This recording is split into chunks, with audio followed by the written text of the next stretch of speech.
Students, today we are going to start our new chapter light reflection and refraction, प्रकाश का परावर्तन और अपवर्तन। ठीक है, तो बेटा हम अपना फिजिक्स का एक नया चैप्टर स्टार्ट कर रहे हैं। ठीक है, जिसमें हम पढ़ेंगे लाइट के बारे में, उसकी प्रॉपर्टीज। ठीक है, एक्चुअल में लाइट होता क्या है कि अगर कोई आपसे पूछे व्हाट इज लाइट, लाइट है क्या? Light is a form of energy. ऊर्जा का ही एक रूप होता है प्रकाश। ठीक है, विच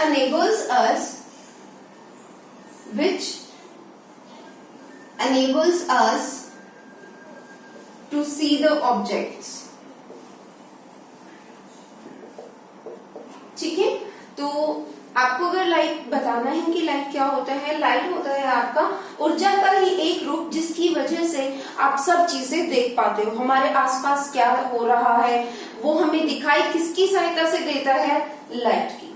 ठीक है, और हम अपने ह्यूमन बॉडी का कौन सा ऑर्गन यूज करते हैं सभी चीजों को देखने के लिए? That is I. लेकिन हमारी आई भी बेटा तभी वर्क करेगी जब प्रॉपर लाइट हो। ठीक है, एक जनरली एग्जांपल हम आपसे डिस्कस कर रहे हैं कि डार्क रूम है, बिल्कुल लाइट है नहीं। ठीक है, उस डार्क रूम में बहुत सारी चीजें रखी हैं और आपको कहा जाता है कि आपको इस डार्क रूम के अंदर जाके देखना है कि क्या है क्या नहीं। क्या आप कुछ देख पाओगे? नहीं। क्यों? क्योंकि वहां पे लाइट है ही नहीं। और जहां पर लाइट नहीं होती तो क्या हमें कुछ दिखाई देता है?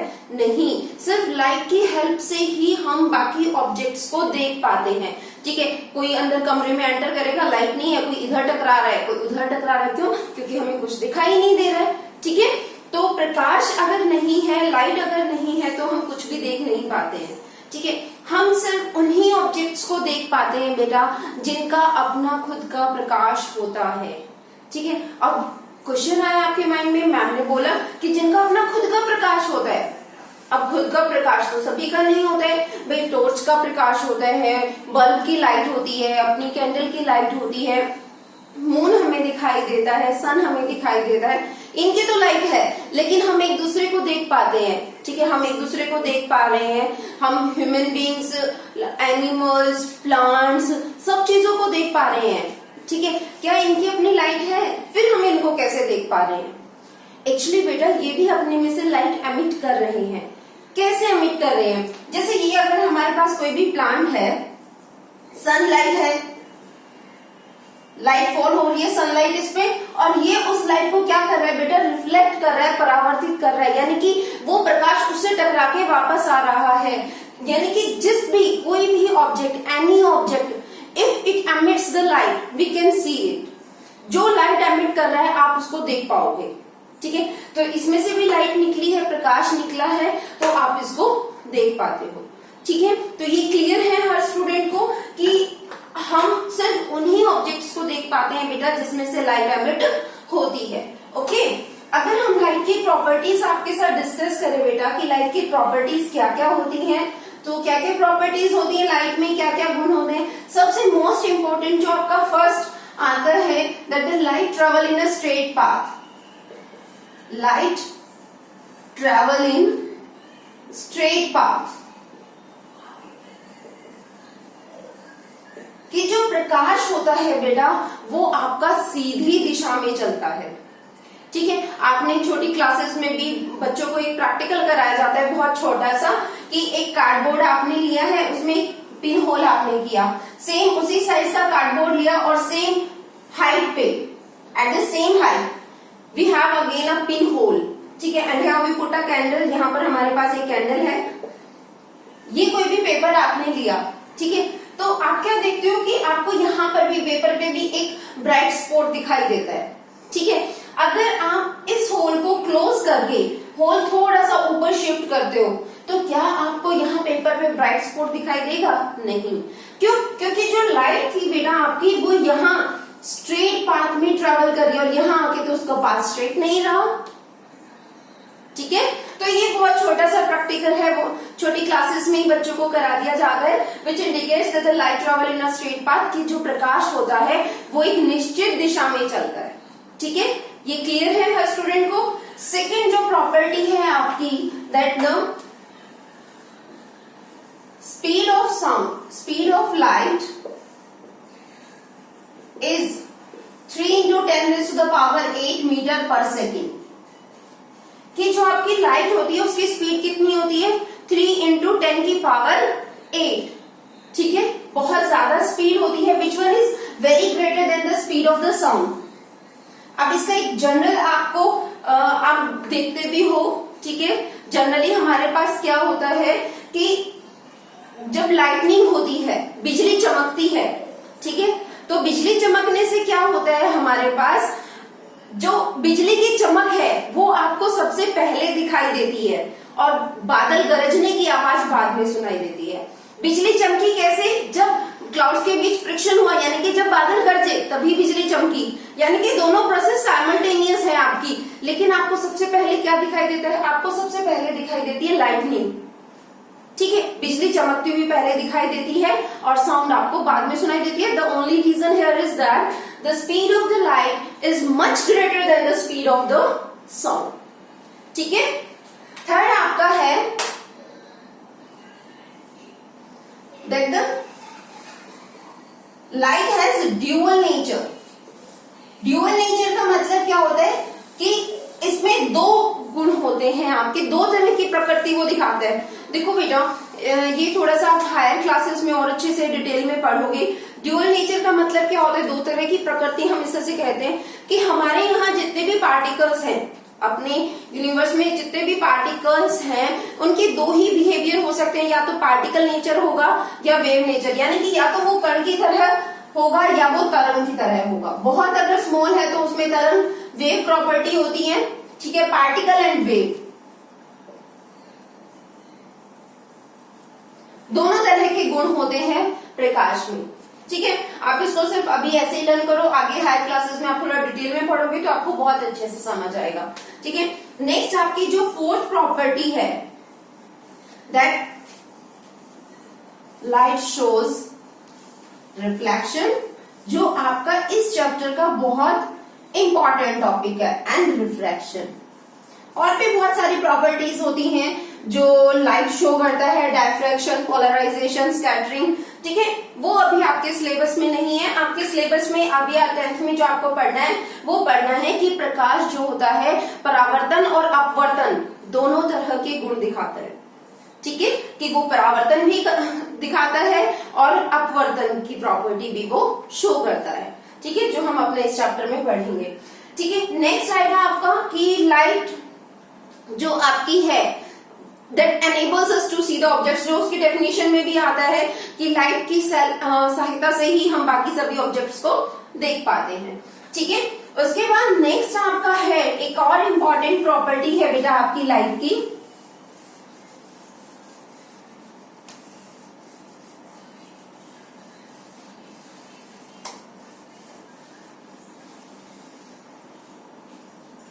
एक हमने साउंड का डिस्कस किया था लाइट का, कि लाइट की जो साउंड स्पीड होती है वो सबसे ज्यादा होती है। एक जो सबसे मोस्ट इंपॉर्टेंट आपकी प्रॉपर्टी और रह गई है लाइट की, that light is an EM wave. Light is EM wave. अब ईएम का मतलब क्या होता है? Here the EM stands for the electromagnetic.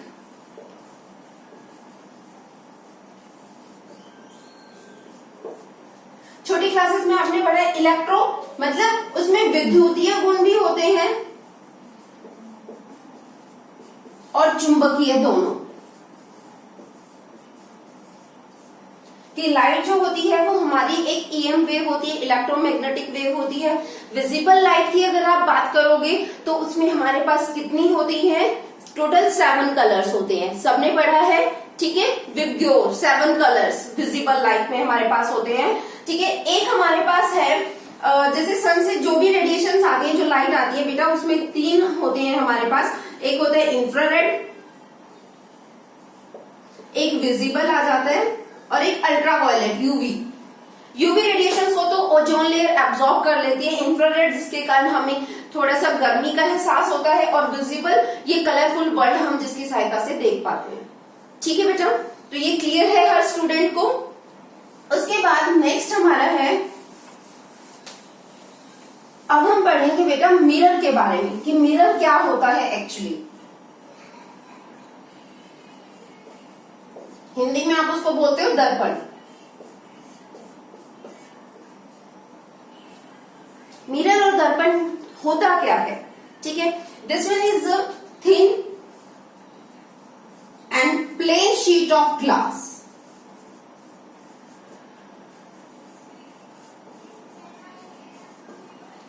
Glass की एक थिन और प्लेन शीट होती है which one is coated silver, जिसको आप सिल्वर कलर से कोटेड करते हो एंड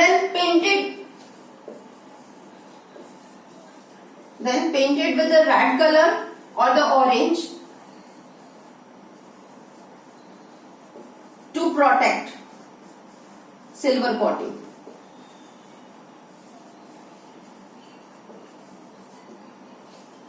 ठीक है बेटा, अब हमने मिरर आपको बताया कि मिरर होता क्या है। ग्लास की एक थिन और प्लेन शीट होती है जिस पर आप पीछे सिल्वर कलर की कोटिंग करते हो। आप सभी ने देखा है दर्पण हर किसी के घर होता है, ठीक है। जब हम मिरर को देखते हैं बेटा, आप ध्यान से देखो तो उस पीछे ना सिल्वर कलर आपको दिखाई देता है और उस सिल्वर कलर को प्रोटेक्ट करने के लिए आप पीछे फिर रेड कलर का पेंट कर देते हो ताकि वो सिल्वर लेयर जो आपकी है वो वहां से हिले नहीं।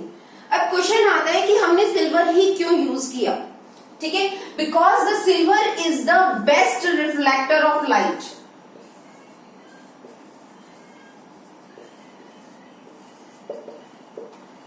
बेटा एक प्रॉपर्टी होती है कि जब भी कोई भी आपके पास ऑब्जेक्ट है, जब उस पर लाइट फॉल होती है, जब उस पर प्रकाश गिरेगा तो कुछ प्रकाश उसके अंदर एब्जॉर्ब हो जाएगा, कि कुछ प्रकाश को तो वो अपने अंदर सोख लेगा और कुछ प्रकाश जो है वो रिफ्लेक्ट हो जाएगा, यानी कि उससे टकराकर वापस आ जाएगा, ठीक है।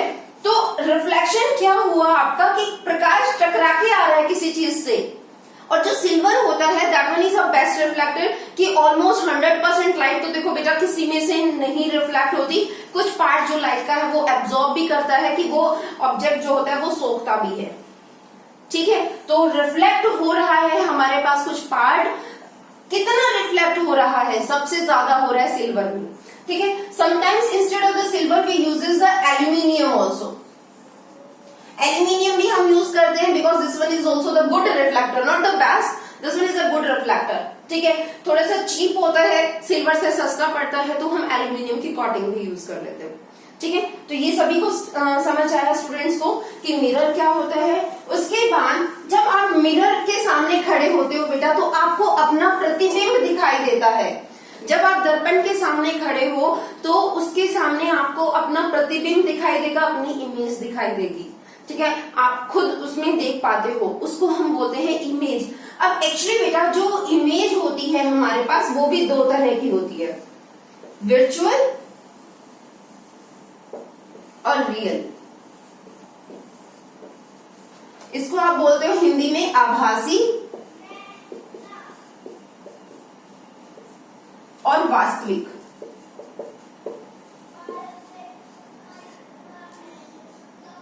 ये जो हमारा प्रतिबिंब बनेगा बेटा, जो इमेज प्रतिबिंब होता है हिंदी में प्रतिबिंब, दो होते हैं, दो तरह के बनते हैं, वर्चुअल और रियल, ठीक है। अब वर्चुअल और रियल को हम कैसे डिफरेंशिएट करेंगे कि कौन सा प्रतिबिंब आपका आभासी होगा और कौन सा वास्तविक होगा। Which can be obtained on a screen, जिसको आप पर्दे पर निरूपित कर सको, ठीक है, वो आपका होता है वास्तविक, रियल इमेज, ठीक है। जैसे सिनेमा हॉल्स में होता है, शूटिंग हो चुकी होती है आपकी, फिर भी स्क्रीन पे बहुत बड़ी स्क्रीन लगी होती है सिनेमा हॉल में, स्क्रीन पे आपको बहुत क्लियरली दिखाई देती है वो फिल्म कंप्लीट आप देखते हो। क्या एक्चुअली उस टाइम पे वो जो एक्टर्स होते हैं वो वहां पे परफॉर्म कर रहे होते हैं? नहीं, ठीक है, लेकिन फिर भी आप उनको वहां पे देख रहे हो, तो वो क्या है आपका रियल इमेज, कि आप उसको, वो चीज वहां पे है नहीं एट प्रेजेंट, फिर भी आप उसकी इमेज वहां पे देख रहे हो, तो वो हुई हमारी रियल इमेज, ठीक है। आभासी प्रतिबिंब क्या है? आप मिरर के सामने खड़े हो बेटा, जब तक आप मिरर के सामने खड़े हो तभी आप दिखते हो मिरर में, दर्पण में आप तभी दिखाई देते हो, आपका प्रतिबिंब तभी बनता है। आप दर्पण से हटे और प्रतिबिंब भी गया, आप नहीं हो, क्या आपका प्रतिबिंब हम दर्पण में देख पाएंगे? बिल्कुल भी नहीं, ठीक है, तो वो आपका कौन सा है, आभासी प्रतिबिंब। कौन सा प्रतिबिंब हुआ, वो आपका आभासी प्रतिबिंब। तो आई थिंक ये हर स्टूडेंट को क्लियर हो गया है कि वर्चुअल और रियल इमेज क्या होती है। ठीक है, it can't be obtained on a screen, it can be obtained on a screen. इसको आप पर्दे पर ला सकते हो, इसको हम पर्दे पर नहीं दर्शा सकते। ठीक है बेटा,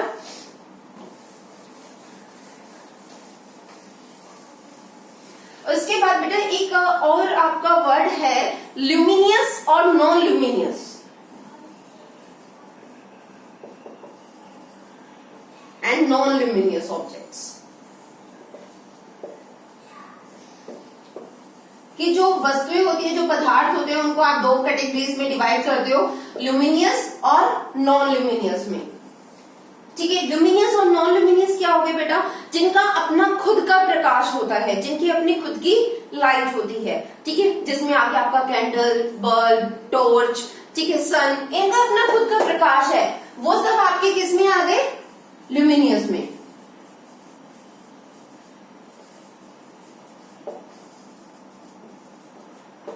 इसमें आ गए आपके ट्रीज, ह्यूमन बीइंग्स और भी बहुत सारे ऑब्जेक्ट्स जितने भी आपके आसपास हैं, ठीक है, जिनका अपना खुद का प्रकाश नहीं है, वो non luminous.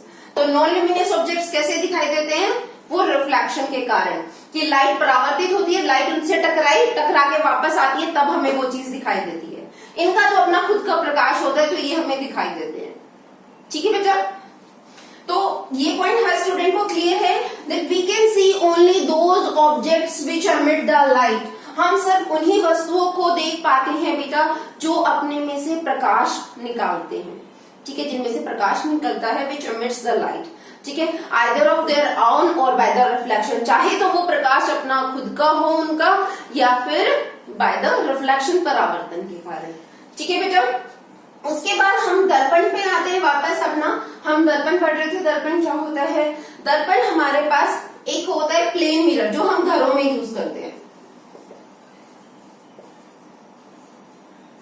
Plane mirror, plane mirror को आप रिप्रेजेंट कैसे करोगे, एक स्ट्रेट लाइन होगा आपका, ठीक है, बैक साइड आपका इस तरह से स्लांट लाइन होंगे, स्लैशेस। ठीक है, ये पोर्शन आपका शो कर रहा है पेंटेड सिल्वर कॉटेड एरिया, कि सिल्वर कॉटेड आपकी जो साइड है, सिल्वर कॉटेड साइड। ठीक है, और ये है आपकी रिफ्लेक्टिंग साइड, रिफ्लेक्टिंग साइड। ठीक है, कि जहां से प्रकाश गिरेगा और वो रिफ्लेक्ट होके आपका वापस आ जाएगा।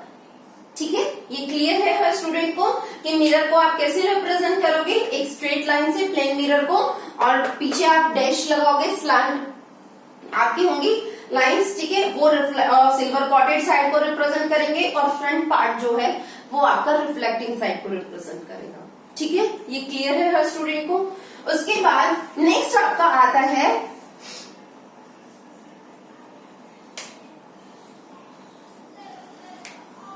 Spherical mirrors.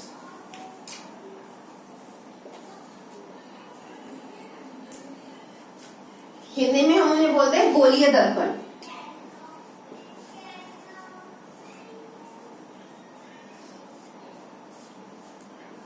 अब गोलीय दर्पण क्या होते हैं, ठीक है, आपने एक बॉल लिया है, ग्लास का बॉल।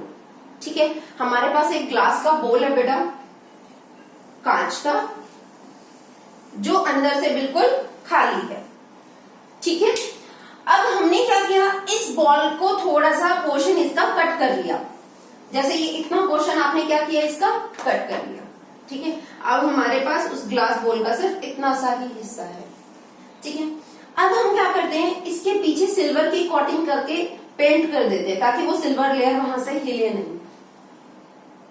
ठीक है, तो ये हुआ कि जब आपने उसको आउटसाइड पेंट किया है, इसी सरफेस को अब अगर हम ये कहते हैं कि आप अंदर से पेंट कर दो, सिल्वर कोटिंग लगा के चांदी की एक परत आपने लगाई और रेड कलर से उसको पेंट कर दिया, ताकि वो लेयर आपकी मूव ना हो वहां से।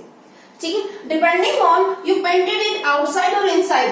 Here we have the two types of the spherical mirrors. हमारे पास दो तरह के गोलीय दर्पण होंगे। ये जो आपका है, जो अंदर की तरफ धंसा हुआ है, देखो ये अंदर की तरफ धंसा हुआ है, ये आपका कौन सा हुआ, अवतल दर्पण। कौन सा दर्पण है बेटा, अवतल दर्पण, कनकेव मिरर, इंग्लिश में हम इसको बोलते हैं कनकेव मिरर। ओके, और ये विच वन इज बल्जिंग आउट, जो बाहर की तरफ उभरा हुआ है, जो बाहर की तरफ निकला हुआ है, ये आपका हुआ उत्तल दर्पण। कौन सा दर्पण बेटा, उत्तल दर्पण, इंग्लिश में इसको बोलते हैं कन्वेक्स मिरर। तो बेटा गोलीय दर्पण, स्फेरिकल मिरर्स हमारे पास दो तरह के होते हैं, अवतल दर्पण और उत्तल दर्पण। ठीक है, ये क्लियर है। जो अंदर की तरफ धंसा हुआ होगा वो कौन सा हुआ आपका अवतल, और जो बाहर की तरफ उभरा हुआ है इसको आप ऐसे बना सकते हो। ठीक है, जो बाहर की तरफ आपका उभरा हुआ है वो हुआ आपका उत्तल दर्पण। ठीक है, कन्वेक्स मिरर। अब इसको जनरली आप, स्पून आपके घर में है, बिल्कुल शाइनिंग जो स्पून होता है, आप ध्यान से देखो, देखो स्पून हमारे पास कुछ इस तरह का होता है,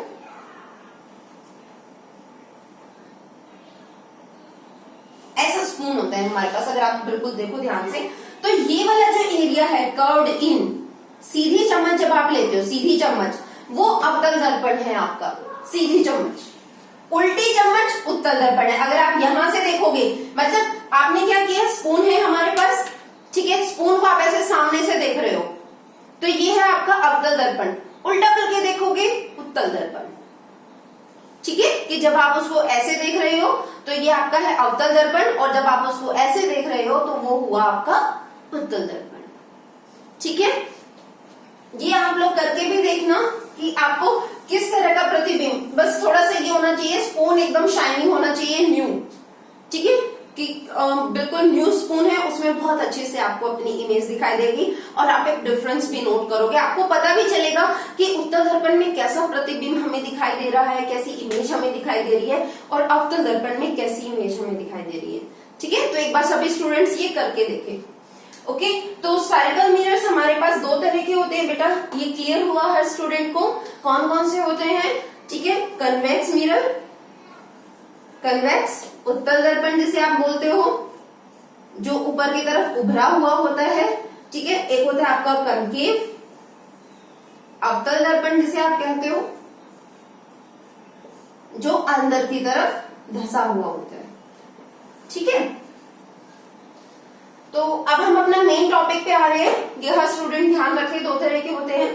ठीक है, अभी हम प्लेन मिरर वाला ही डिस्कस कर रहे हैं बेटा। अब हम डिस्कस करेंगे द रिफ्लेक्शन ऑफ लाइट।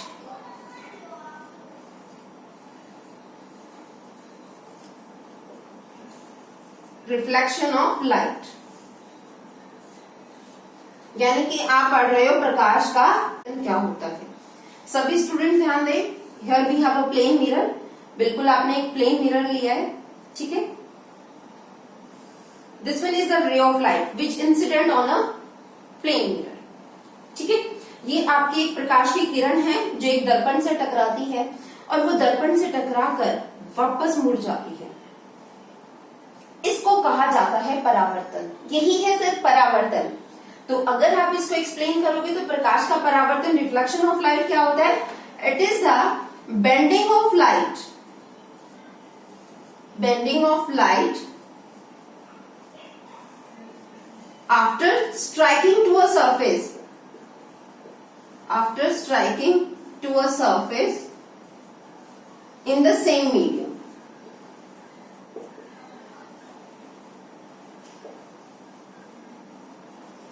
प्रकाश की किरण का किसी भी वस्तु, यहां पर तो बेटा आपने दर्पण लिया है, हमने मिरर इसीलिए यूज किया यहाँ पे because mirror is the good reflector.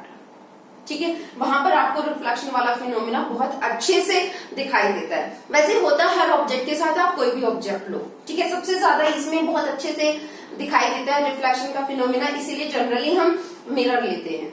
ठीक है, तो bending of light after striking to a surface, कि किसी भी सरफेस से टकराकर प्रकाश की किरण का उसी माध्यम में वापस मुड़ जाना। ध्यान रखना बेटा, उसी माध्यम में, कि आपका माध्यम जो है, आपका मीडियम जो है वो चेंज नहीं होता है। अगर प्रकाश की किरण किसी वस्तु से टकरा के उसी माध्यम में वापस आ जाती है तो उसको हम बोलते हैं रिफ्लेक्शन ऑफ लाइट प्रकाश का परावर्तन। ठीक है, तो ये क्लियर है हर स्टूडेंट को। अब उसके बाद हम क्या करें, ये जो रे मिरर से टकरा रही है यहाँ पे, the ray which one is incident on a plane mirror, इसको आप बोलते हो इंसिडेंट रे। क्या बोलते हैं बेटा, इंसिडेंट रे। हिंदी में इसको कहा जाता है आपतित किरण। क्या कहा जाता है, आपतित किरण। और जो रे टकराकर वापस आती है इसको कहते हैं हम reflected ray. Reflected ray, Hindi में कहोगे परावर्तित किरण।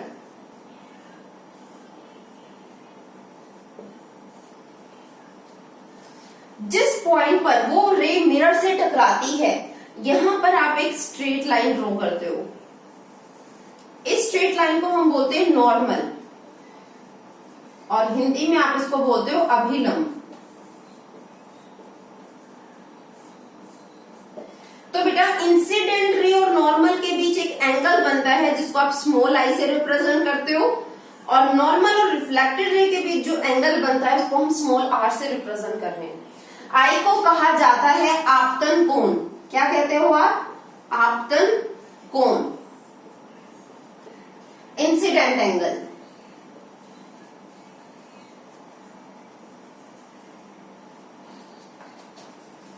और आर को कहते हैं परावर्तित कोण।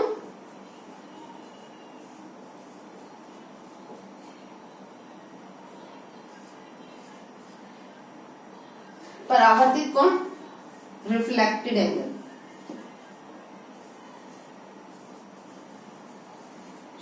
एंगल ऑफ रिफ्लेक्शन और एंगल ऑफ इंसिडेंस।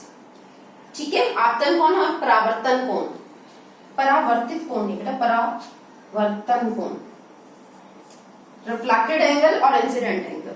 ठीक है, तो ये क्लियर है हर स्टूडेंट को। तो अगर आपका रिफ्लेक्शन ऑफ लाइट पूछा जाता है तो आप क्या कहोगे कि प्रकाश की किरण का किसी भी वस्तु से टकरा के उसी माध्यम में वापस मुड़ जाना प्रकाश का परावर्तन कहलाता है। Bending of light after striking to a surface in a same medium is known as the reflection of light. आप ये डायग्राम बनाओगे। ठीक है, उसके बाद हमारे पास आते हैं लॉज ऑफ रिफ्लेक्शन।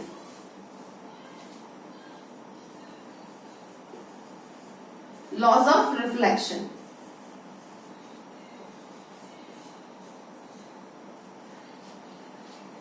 रिफ्लेक्शन के क्या क्या नियम होते हैं। फर्स्ट आपका है the incident ray, normal and reflected ray all lie in a same plane. आप ध्यान से भी देखो कि तीनों के तीनों एक ही साइड है, इंसिडेंट रे, नॉर्मल और reflected ray all lie in a same plane. ठीक है, या आप हिंदी में कहोगे आपतित किरण, अभिलंब और परावर्तित किरण तीनों एक ही तल में होते हैं। ठीक है, incident ray, normal and reflected रे lie in a same plane। आपतित किरण, परावर्तित किरण और अभिलंब एक ही तल में होते हैं। ठीक है, सेकेंड होता है आपका बहुत important, I is equal to R, means angle of incidence is equal to the angle of reflection. कि I और R जो होंगे आपके बराबर होंगे, आपतन कोण और परावर्तन कोण क्या होंगे, हमारे बराबर होंगे। ठीक है, ये क्लियर है। तो ये दोनों नियम हैं आपके परावर्तन के जो हर स्टूडेंट को करने हैं और एग्जाम में हमेशा पूछे जाते हैं। जब भी परावर्तन पूछा जाएगा तो परावर्तन के नियम जरूर पूछे जाते हैं। ठीक है बेटा, तो उसके बाद अभी एक क्वेश्चन है बहुत ही छोटा सा। We have a plane mirror, if ray is incident at angle of 30 degree. आपके पास एक रे इंसिडेंट कर रही है 30 डिग्री एंगल पे नॉर्मल के साथ। ठीक है, what is the angle of reflection. Angle of reflection कितना होगा, बहुत आसान है, जितना एंगल ऑफ इंसिडेंस है उतना ही एंगल ऑफ रिफ्लेक्शन होगा। आई और आर क्या होते हैं, आपके बराबर होते हैं। ठीक है, now the next question is we have a mirror, now the rays incident along the direction of the normal. कि जो आपका ये नॉर्मल है, ये जो आपने अभिलंब जो आप ड्रॉ करते हो, इस अभिलंब की दिशा में ही अगर कोई किरण किसी दर्पण से टकराती है तो रिफ्लेक्टेड रे कहाँ आएगी और कैसे आएगी? देखो, जो आई आपका होता है वो इंसिडेंट और नॉर्मल के बीच एंगल होता है। अब इंसिडेंट रे भी यही है और नॉर्मल भी आपका यही है, तो एंगल ऑफ इंसिडेंस कितना हो गया बेटा आपका? 0। अगर आई 0 है तो आर भी 0 होगा। According to the law of reflection I must be equal to R. तो जिस डायरेक्शन से वो रे उस दर्पण से, मिरर से स्ट्राइक हुई है, टकराई है, वो उसी डायरेक्शन से वापस मुड़ जाएगी। ठीक है, तो ये नॉर्मल इंसिडेंस का केस है। हर स्टूडेंट इस पॉइंट को नोट करेंगे। ओके बेटा, उसके बाद नेक्स्ट हमारे पास फिर से हम अपना आ रहे हैं स्फेरिकल मिरर्स पे।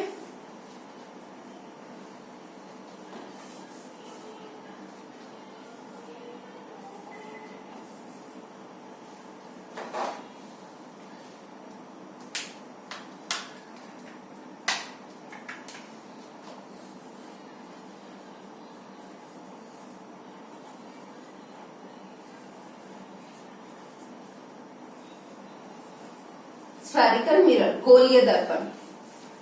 ठीक है,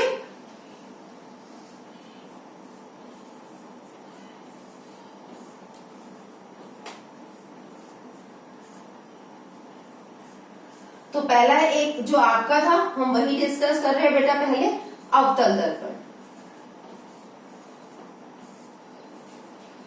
जिसको आप इंग्लिश में क्या बोलते हो? Concave mirror.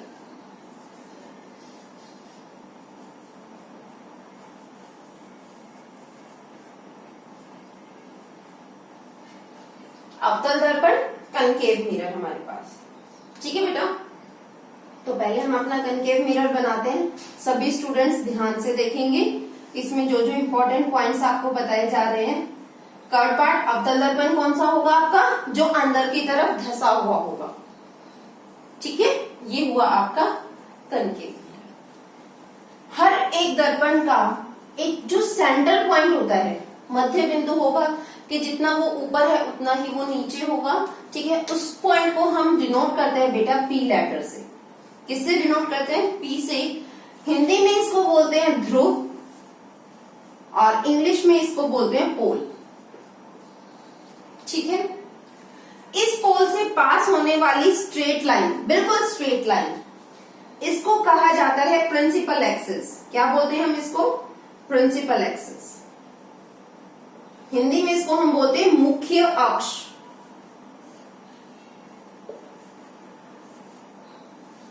ठीक है बेटा, अब आपको हमने बताया था बेटा कि गोलीय दर्पण क्या होते हैं, कि आपने एक कांच के बोल लिया, उसको आपने अंदर से पेंट किया या बाहर से पेंट किया। Depending on this we have the 2 types of the mirror, concave and convex. ठीक है, तो यानी कि ये जो मिरर हमने अभी बनाया है, ये मिरर आपका क्या है? एक बहुत बड़ी बोल का ही एक छोटा सा हिस्सा है। और आपको पता है कि कोई भी जो स्फेरिकल ऑब्जेक्ट होता है उसका कहीं ना कहीं सेंटर तो होगा ही, कि भाई सेंटर है तभी वो सर्कल बनेगा, पूरा स्फीयर बनेगा। ठीक है, तो वो जो मिरर है वो जिस स्फीयर का हिस्सा है उसका जो सेंटर होगा, कहीं ना कहीं इसका भी सेंटर होगा। कि कोई भी आर्क आपको कहते हैं बेटा कि you have to draw an arc, then how you will plot it, how you draw it? Just like this, कि आप कंपास ओपन करते हो and put your compass on one point, means the one point is fixed. ठीक है, and you draw like this, और फिर आप उसको ऐसे ड्रॉ करते हो, this point is fixed. So ये क्या हुआ? ये इस आर्क का क्या है? सेंटर है। ठीक है, जस्ट लाइक दैट कि आपका ये जो मिरर है बेटा, इसका भी एक सेंटर होगा हमारा सी। ठीक है, this one is known as the centre of curvature, centre of curvature, वक्रता केंद्र हिंदी में हम इसको बोलते हैं, वक्रता केंद्र।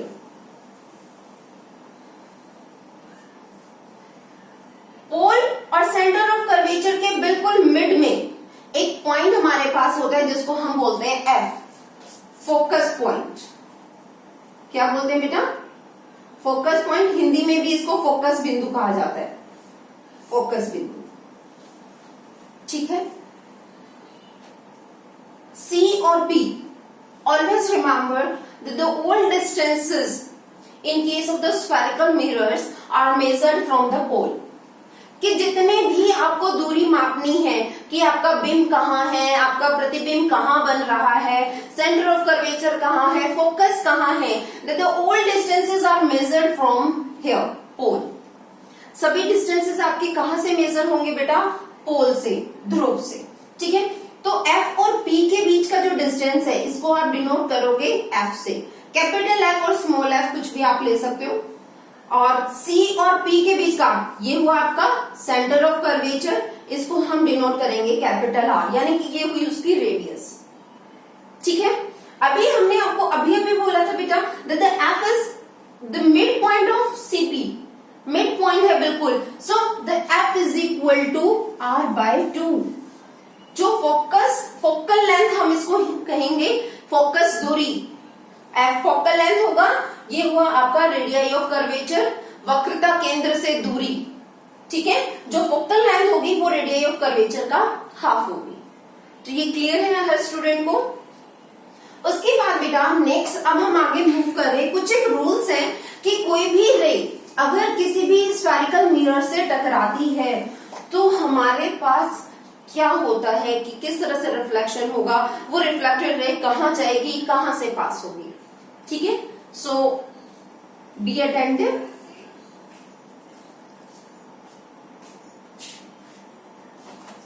This one is a spherical mirror, this one is a center point P, this one is the principal axis. ठीक है, ये हुई हमारी principal axis. Okay, this one is the center of curvature C and this one is the focus point F. Okay बेटा, any ray which one is parallel to the principal axis. कोई भी ऐसी किरण जो principal axis के parallel और आपकी किसी दर्पण से टकराती है, किसी spherical mirror से अगर वो strike करती है, then it must passes through the focus. तो वो किससे पास होगी बेटा? आपकी फोकस से पास होगी. क्लियर है? ठीक है, any ray which passes through the focus. देखो बेटा फर्स्ट आपका ये हो गया. ठीक है, तो reflected always put an arrow mark on रे. ठीक है, आपको हमेशा एरो मार्क लगाना है बेटा रे पे. जब तक एरो मार्क नहीं लगाओगे तब तक वो रे या किरण नहीं है आपकी. ठीक है, कि अगर किसी भी चीज को आपको इंडिकेट करना है this one is a ray, then you must have to put an arrow mark over it. ठीक है, कि आपको एक एरो मार्क उस पर लगाना है. ओके, नेक्स्ट है इफ द रे is incident such that it passes through the focus. एक रे आपकी इस तरह से इंसिडेंट हो रही है कि वो फोकस से पास हो रही है. ठीक है, हम इस वाले को रब कर देते हैं, कंफ्यूजन ना हो बेटा. Then after reflection it comes back parallel to the principal axis. कि अब वो रिफ्लेक्शन के बाद कैसे आएगी? एकदम प्रिंसिपल एक्सिस के पैरेलल. क्लियर है बेटा ये वाला पॉइंट भी? नेक्स्ट आपका है थर्ड पॉइंट, जो आपका थर्ड रूल है. If any ray which passes through the C. अब कोई ऐसी किरण है बेटा, देखो किरण तो बहुत सारी होती है, किसी लड़की की बात नहीं कर रहे. ठीक है, यहाँ पे हम रे ऑफ लाइट की बात कर रहे हैं कि कोई भी जो आपकी रे ऑफ लाइट है, we have loads of rays. ठीक है, so if any ray which one is passes through the C, जो सी से पास होगी, then after reflection it again passes through the C, means it retrace its path. वो जिस रास्ते से आई है उसी रास्ते से वापस चली जाएगी. ठीक है, ये पॉइंट भी क्लियर है आप सभी को? उसके बाद नेक्स्ट तो एक जनरल सा आपका पॉइंट है जो आप सभी को हमने बताया भी था, which one is also the law of reflection. If a ray incident at some angle, अगर कोई रे किसी भी एंगल से इंसिडेंट कर रही है, then it gets reflected by the same angle. ठीक है, जिस एंगल से वो इंसिडेंट हुई है वो उसी एंगल से वापस रिफ्लेक्ट भी हो जाएगी. तो ये पॉइंट भी क्लियर है हर स्टूडेंट को? चलो बेटा, वेरी गुड. ठीक है, उसके बाद नेक्स्ट आप सब अपनी नोटबुक में अगर देखोगे बेटा, सॉरी बुक्स में, टेक्स्ट बुक जो आपकी है, कोई भी एनसीईआरटी है या कोई रेफरेंस बुक आपकी है, तो आप सबने एक देखा होगा कि जो आपका मिरर है उसमें जब आप उत्तल दर्पण या अवतल दर्पण का देखोगे तो आपकी टेबल बनी हुई है. किस तरह की? कि अगर हमने बिंब को यहाँ रखा है, इमेज अगर हमारी यहाँ है तो सॉरी ऑब्जेक्ट अगर हमारे यहाँ है तो इमेज कहाँ और कैसी बनेगी. ठीक है, तो हम एक फर्स्ट पॉइंट अभी फर्स्ट केस अभी डिस्कस कर रहे हैं बेटा। देखो ये है आपका कनकेव मिरर, ये है हमारा कनकेव मिरर, ठीक है। वही same pole, this one is the line which passes through the pole, ये हुई आपकी प्रिंसिपल एक्सिस, ठीक है।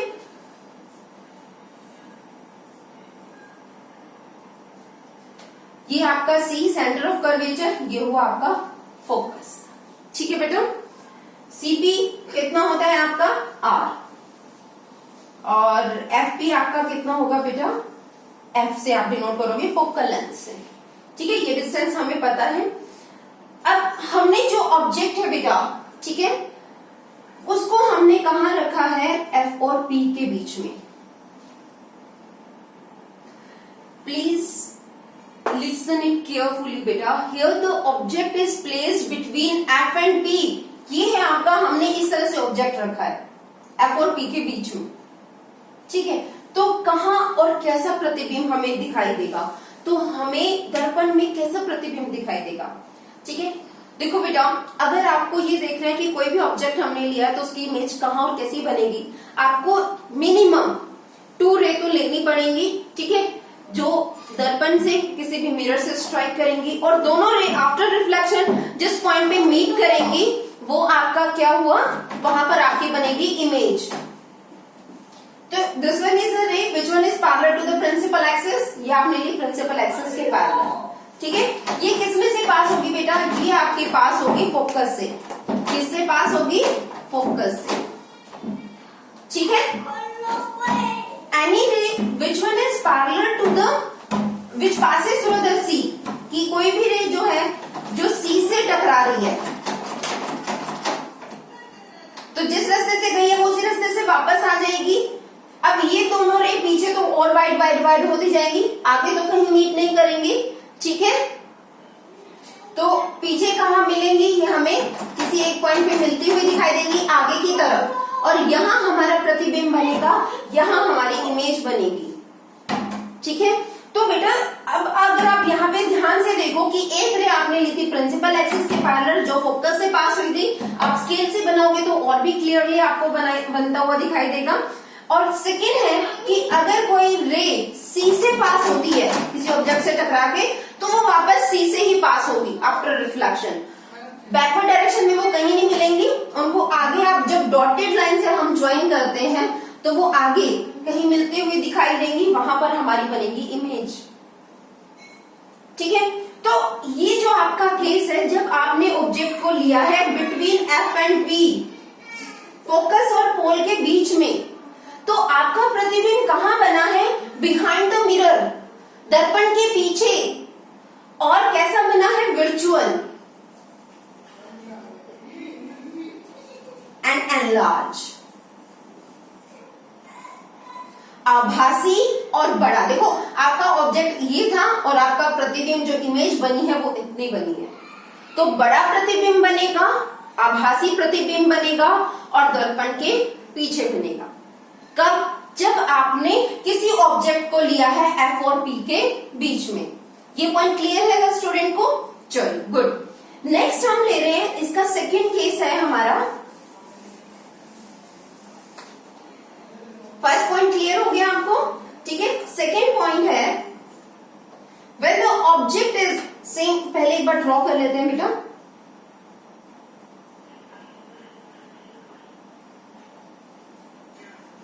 पी पोल, पोल से पास होती हुई स्ट्रेट लाइन आपकी प्रिंसिपल एक्सिस, ठीक है, F point and C.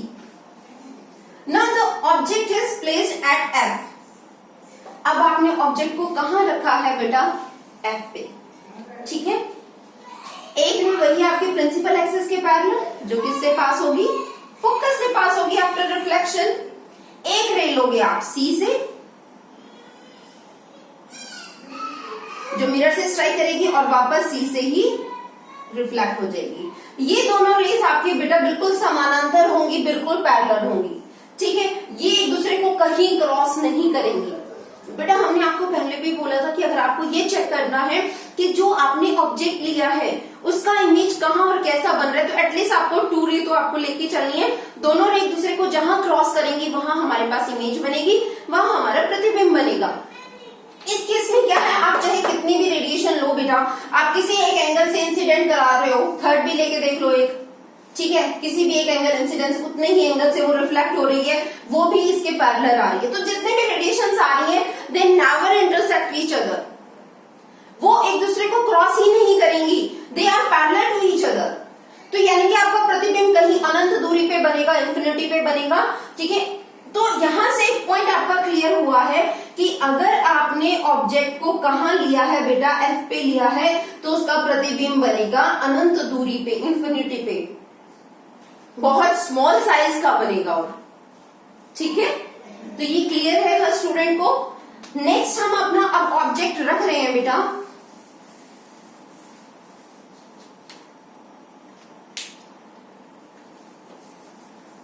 Next अब हम अपना ऑब्जेक्ट रख रहे हैं कहां पे,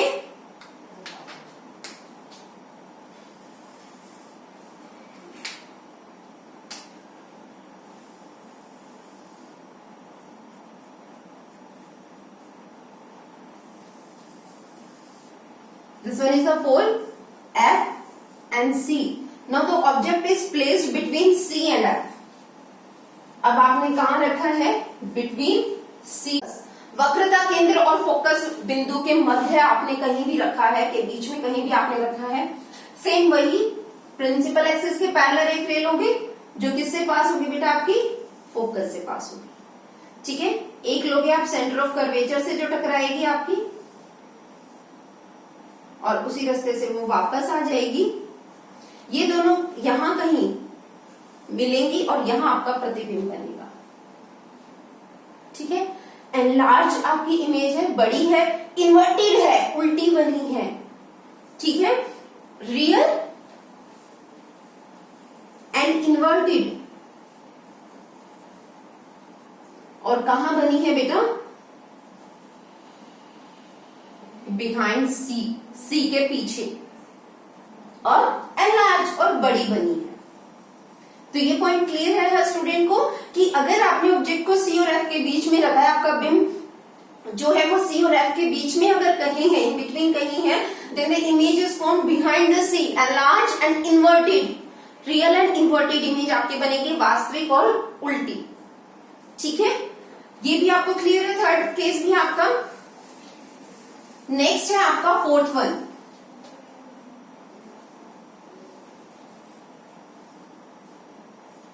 फोर्थ केस है बेटा आपका, ये हमारा एक मिरर है, एक दर्पण, पोल, पोल से पास होने वाली स्ट्रेट लाइन आपकी principal axis, focus and centre of curvature C. Now the object is placed at सी।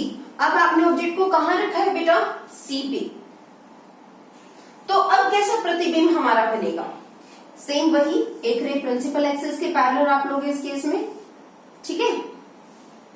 थोड़ा सा स्ट्रेट नहीं है, इसको हम थोड़ा स्ट्रेट कर लेते हैं।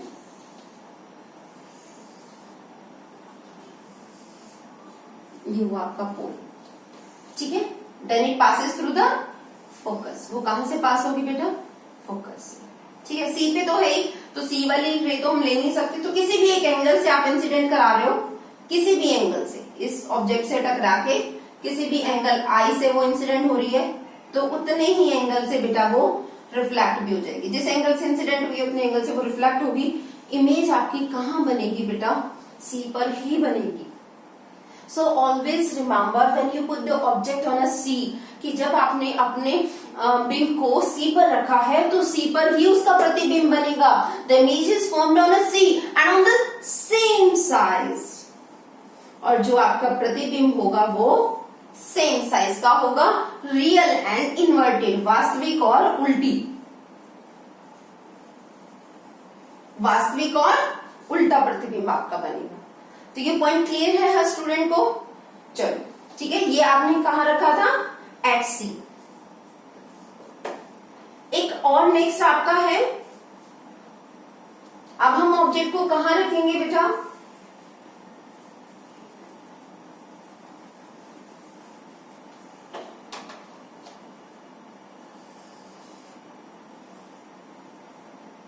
This one is C, F behind the C. अब आपने अपने ऑब्जेक्ट को कहाँ रखा है? बिहाइंड द सी, सी से परे, ठीक है।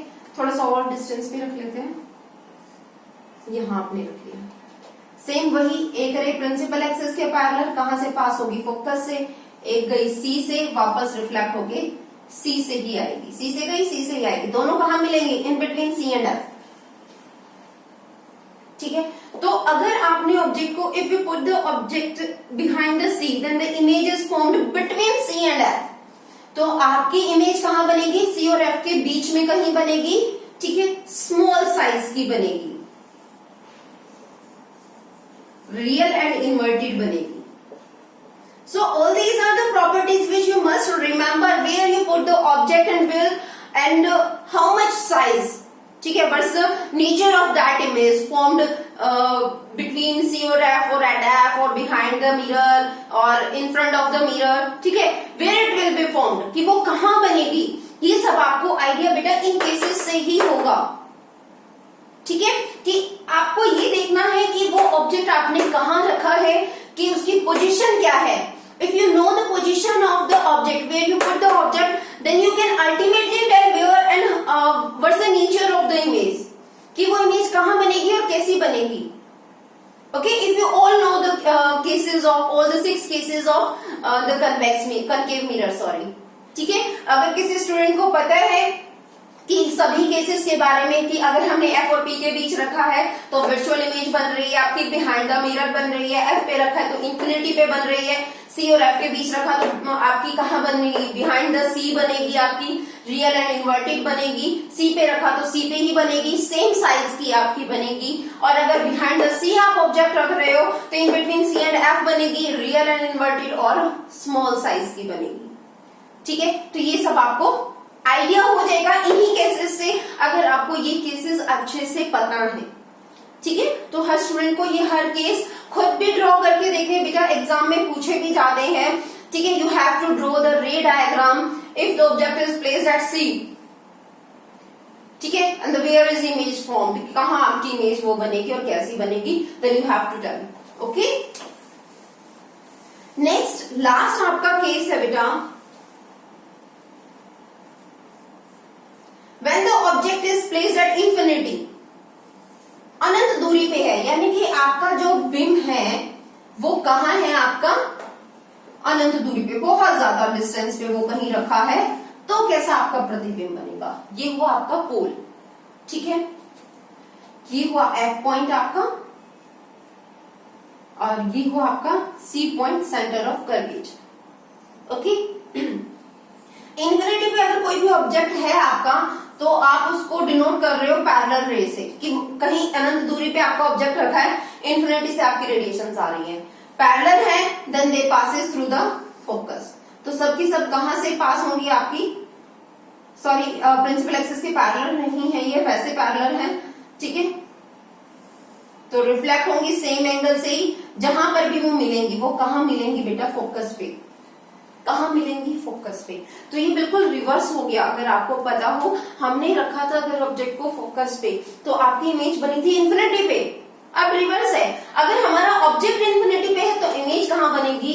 फोकस पे, और बहुत ही स्मॉल साइज की बनेगी, हाईली डिमिनिश्ड, ठीक है बेटा। ये पॉइंट्स क्लियर है? तो ये 6 केसेस आपको अपने नोटबुक में करने हैं हर स्टूडेंट को, ठीक है, और आप सबको पता भी होने चाहिए। नेक्स्ट आपका है उत्तल दर्पण, वो हम इस वीडियो के नेक्स्ट पार्ट में आपसे डिस्कस करेंगे। तो आई होप ये आपको जितना भी हमने कराया है वो आपको क्लियर है बेटा, ठीक है। इन केस अगर आपको कोई डाउट है, कोई ऐसा पॉइंट है जो नहीं समझ आ रहा है, तो आप वीडियो में कमेंट में आप पूछ सकते हो, कमेंट डाल के that I have doubt in this topic और in that topic, okay. Have a nice day.